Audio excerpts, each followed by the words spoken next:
Building your starter base in Palworld is very exciting, and today we're going to be going over some tips and tricks on how you can build a fun starter base, and I'm going to bring you along the journey of this server on episode 3 of our Palworld series. Now in the last episode we really only did a small one floor hut, and I wanted to keep it that way. In this episode we're going to be expanding.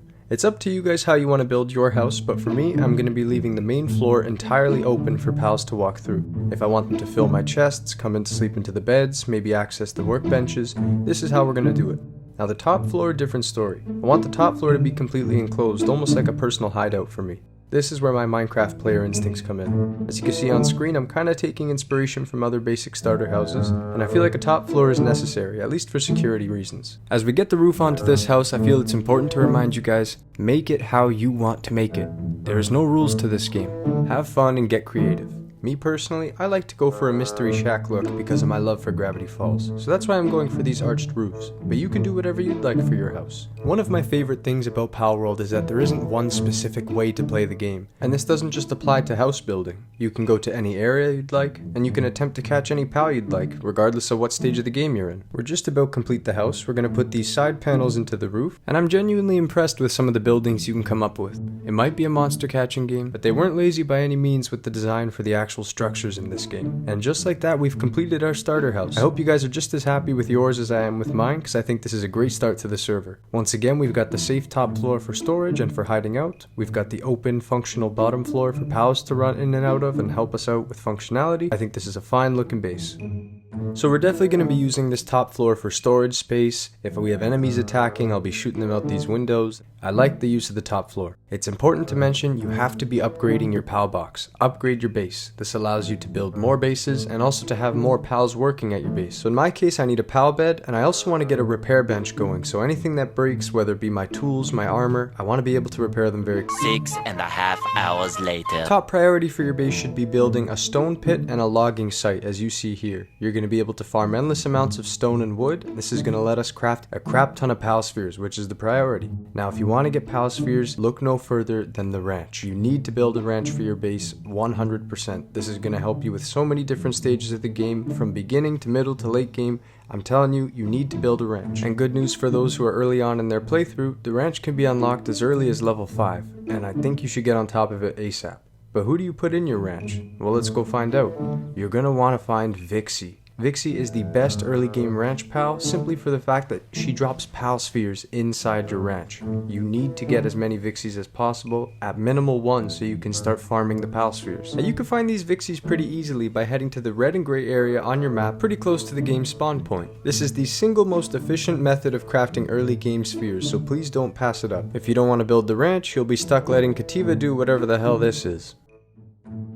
So we need to be making our base stronger. We're located here just beside Chillet and the Vixie location on the map, and we found Tombat. This is a top tier early game base pal. Tombat has level 2 gathering, mining, and transporting, and to boot, he's a dark type, so he's nocturnal, meaning he works through the night. When all your other pals are sleeping, Tombat's gonna keep working. And don't forget, our top priority is production at the base. We need pals working around the clock so that we're not wasting our time mining trees, mining wood. We want to be doing the fun stuff in the game while our pals continue to replenish our materials. And Tombat is one of my favorite early game team members to do so. Make sure you go hunting at nighttime or you will not find one. Now our next priority base pal is actually going to be up north by the Alpha Dren Alpha boss, and it's going to be Robinquill. Robinquill is a very important pal and a very powerful one. A lot of you experienced players know why I'm recommending him so early, and it's because of his work suitability skills. He's got planting 1, handiwork 2, lumbering 1, medicine production 1, transporting 2,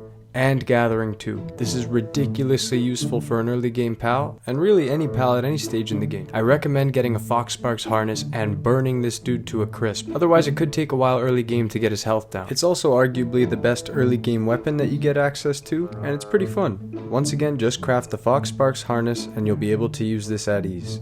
I recommend doing the ranch step before this because you're going to want to take a lot of pal spheres to catch Robinquill during the early game. As you can see, I got to throw a bunch of these and I'm only getting a 6% chance, so please come loaded with a bunch of spheres. When you're this early on, the game really wants to make you work for those high level pals. We're going for this Robinquill before we've even hit level 12. But 6% or not, blue sphere or not, let this video be proof you can catch it, just have some patience. Now the final pal I'm going to recommend catching for this video is on the red and gray area similar to where you found Vixie earlier, and it's going to be an alpha boss, none other than Penking. Similar to Robinquill and Tombat, he's going to be a strong battle companion, but an even stronger base power. You can rewind to see where I clicked on the map to access Penking, but it's pretty easy. You go to that point, you go up the stairs, make a right, and you enter the sealed realm of the Frozen Wings. This is the first of the sealed dungeons that we're doing on this server, and basically that just means they're underground, not exposed above. I recommend take out the penglets as soon as you get in here. As you can see, they're draining my health and they're draining my pal's health quicker than I'd like, so whether you kill them or catch them, get them out of the way quick and it'll make it a lot easier to catch the Penking. But you might be wondering, why is it even worth all the hassle? It's his work suitability skills. He's got handiwork 2, transporting 2, watering 2, and mining and cooling level 2. He's a fantastic base pal at any stage in the game. He's versatile, there's a lot of things he can do for you, and above all else, you're going to want him to water those crops quickly. Once you get him down to a health that you feel comfortable enough, you feel like it's low, command your pal to not attack anymore, and start throwing those blue spheres. He's only a level 15, so you shouldn't have too much trouble catching it, but as I mentioned during the Robinquill step, I don't recommend doing any of these without the ranch. Get your ranch going first, so you have a bunch of blue spheres, and then come and catch all of these pals. It's much better when you don't stress about the amount of pal spheres you have. And that just about wraps up episode 3 of our Palworld series. We successfully built our home base, we caught Tombat, Robinquill, and Penking. I'm feeling really good about this series, and I hope you guys are using it to watch along as you make your new servers. Whether you're a brand new player or an experienced one, I hope these tips can help you get ahead and have an efficient start to your world. Have a great day, see you next time, take care.